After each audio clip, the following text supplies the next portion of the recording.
semuanya, perkenalkan nama saya Della Sarina dari jurusan Pendidikan Guru Sekolah Dasar.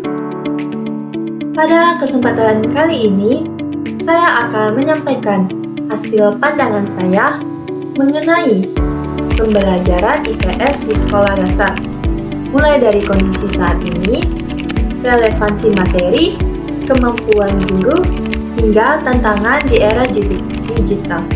Nah, mari kita simak pembahasannya. Sebelum saya membahas lebih jauh, saya ingin menjelaskan terlebih dahulu secara singkat mengenai pembelajaran IPS di sekolah dasar. IPS atau Ilmu Pengetahuan Sosial merupakan mata pelajaran yang bertujuan untuk membekali siswa dengan pengetahuan, sikap, keterampilan sosial agar mereka mampu memahami kehidupan bermasyarakat nantinya. Dalam konteks sekolah dasar, IPS tidak hanya berfokus pada hafalan saja, tetapi lebih kepada bagaimana siswa memahami lingkungan sekitar, baik dari aspek sosial, ekonomi, dan budaya, maupun geografis. Pembelajaran IPS juga memiliki peran penting dalam membentuk karakter siswa, seperti sikap toleransi, kerjasama, dan tanggung jawab, serta kepedulian terhadap lingkungan sekitar. Jadi, IPS ini sebenarnya bukan hanya soal teori, tapi juga tentang bagaimana siswa bisa menjadi warga masyarakat yang baik untuk masa depan nantinya. Selain itu, IPS di sekolah dasar biasanya diajarkan secara terpadu. Artinya, materi tidak berdiri sendiri, tetapi dikaitkan dengan berbagai aspek kehidupan sehari-hari. Hal ini bertujuan agar siswa lebih mudah memahami materi karena dekat dengan pengalaman mereka. Namun, dalam kenyataannya, pembelajaran IPS seringkali masih dianggap sebagai mata pelajaran yang membosankan oleh siswa. Hal ini biasanya terjadi karena metode pembelajaran yang kurang variatif dan terlalu berfokus pada buku teks.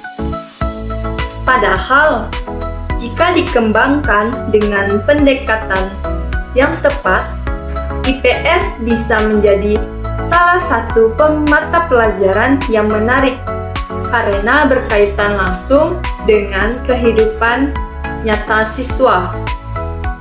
Oleh karena itu, penting bagi guru untuk mampu mengemas pembelajaran IPS menjadi lebih interaktif, kontekstual, dan relevan dengan perkembangan zaman, terutama di era digital saat ini. Baik, kita akan memasuki pembahasan berikutnya. Menurut saya, kondisi pembelajaran IPS di sekolah dasar saat ini sebenarnya sudah mulai berkembang. Kurikulum yang digunakan sudah mendorong pembelajaran lebih aktif dan berpusat pada siswa. Namun, dalam praktiknya, masih banyak guru yang cenderung menggunakan metode ceramah. Akibatnya, pembelajaran jadi kurang interaktif dan siswa lebih cepat merasa bosan. Selain itu, penggunaan media pembelajaran dan teknologi juga belum dimaksimalkan. Padahal, kalau dimanfaatkan dengan baik, media seperti video, gambar, bisa membuat materi IPS menjadi lebih menarik dan mudah untuk dipahami oleh siswa. Jadi, bisa dibilang kondisinya sudah berkembang, tapi masih belum merata. Kalau kita bicara soal relevansi, sebenarnya materi IPS itu sangat dekat dengan kehidupan sehari-hari siswa. Contohnya seperti kegiatan jual beli, interaksi sosial, lingkungan sekitar, dan budaya. Semua itu akan dialami langsung oleh siswa. Masalahnya, kadang materi yang disampaikan terlalu teoritis, jadi siswa kurang merasa keterkaitan dengan kehidupan mereka. Menurut saya, penting bagi seorang guru untuk mengaitkan materi dengan pengalaman nyata siswa. Misalnya, dengan contoh di lingkungan sekitar atau kegiatan sehari-hari siswa. Nah, dengan begitu, siswa tidak hanya paham materi, tapi juga bisa menerapkannya dalam kehidupannya. Selanjutnya, terkait kemampuan guru dalam mengembangkan pembelajaran IPS. Menurut saya, kemampuan guru saat ini masih bervariasi.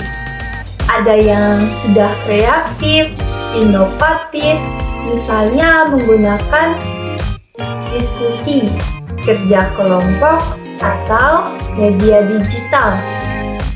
Tapi, masih ada juga guru yang belum maksimal dalam mengembangkan pembelajaran yang menarik.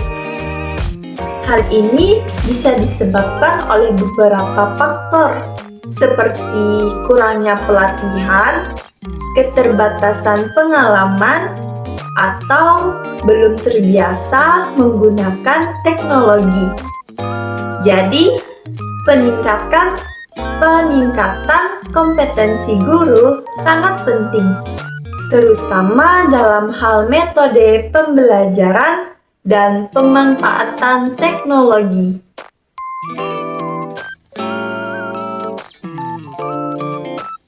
Di era digital seperti sekarang, pembelajaran IPS juga menghadapi berbagai tantangan.